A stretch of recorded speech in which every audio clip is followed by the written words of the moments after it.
right, put the books away. We know that practice makes perfect. Our kids need to read every single night in order to get good. We start them out in first grade, but by fifth grade, they're hitting their targets and they're up to 2.5 years above grade level on the STAR reading assessment.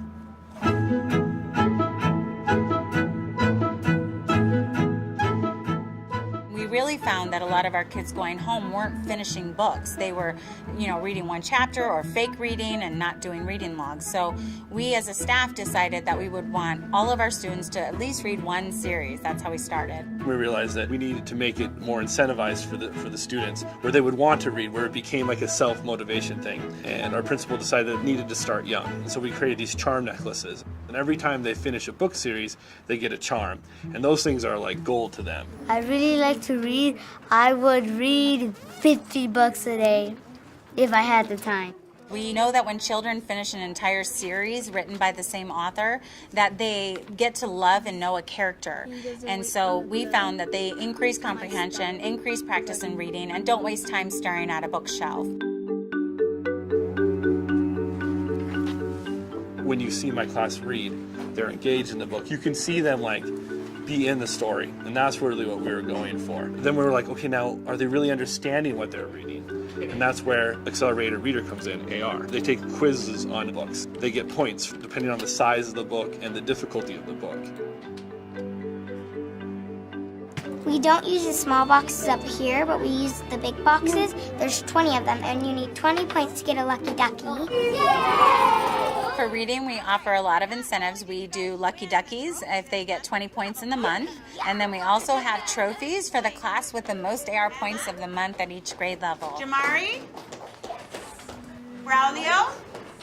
As I said, I had a good view of the stage, and what I saw was quite unexpected. Parents are children's first teacher. We need them on our team. We need them to support what we're doing in school. We need them to engage in discussions about what books they're reading and share that same enthusiasm at home for learning and excitement. To me, the way that I see him is he wants to be the best.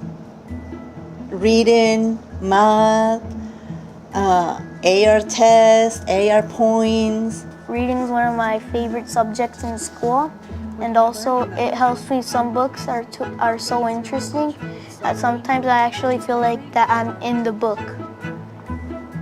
She's starting to get the sense that he's just wanting the money and the land. Okay, and then couple that with what? What's going on in her personal life? In her personal life, her husband just died, Right. So why would she want another husband? So this is good. So when you guys write your own novels, that's the thing that I'm looking for. Can you capture those complexity of emotions? By the time they get into my classroom in 5th grade, I would probably have guaranteed that they have more hours than anybody in the school district reading books. That allows me to spend less time on fluency, and then I can spend more time on the plot and the curriculum or in the character development, because I'm not losing a lot of time on the basics. Gavin, 3.9. Ruben, 4.0. So you just got 4. Good job. Vishnu, 10.8. That's awesome. How are you doing that? I read these chapter books. They give 5 to 6 points. Our reading is just exponentially more than what it ever was, 6 years ago. And each year, they keep reading more, and it really does improve that overall achievement and fluency before they leave our school.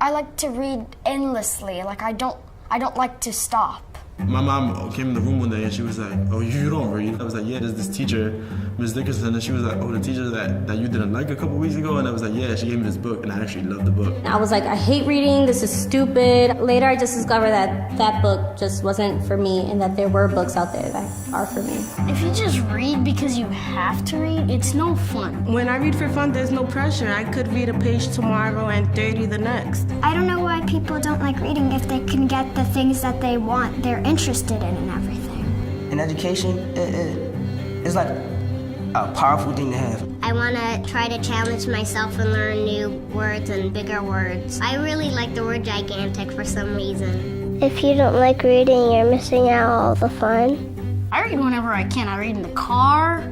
I'm not supposed to because supposedly it affects your eyes.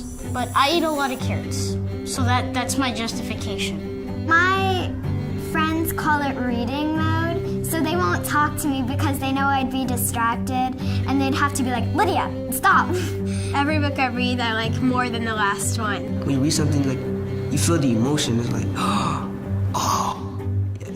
Reading makes me happy because I can learn more about stuff and think about maybe if I want to do that or not. It has different aspects of life, while it has also unreal things, unreality. They're not exactly talking to me, but I'm like there still. When I read the book and the person is able to like conquer all the hindrances and things that's happening, I feel I can also do it. It helps me make the right choice. I've had friends who, after they started reading, like they actually realized like, hey, like the streets ain't for me. When people expect things from you, they don't expect nothing else. People never expected me to pick up a book and read, and I actually did it. I knew I could do college after I started reading. I just think it's cool.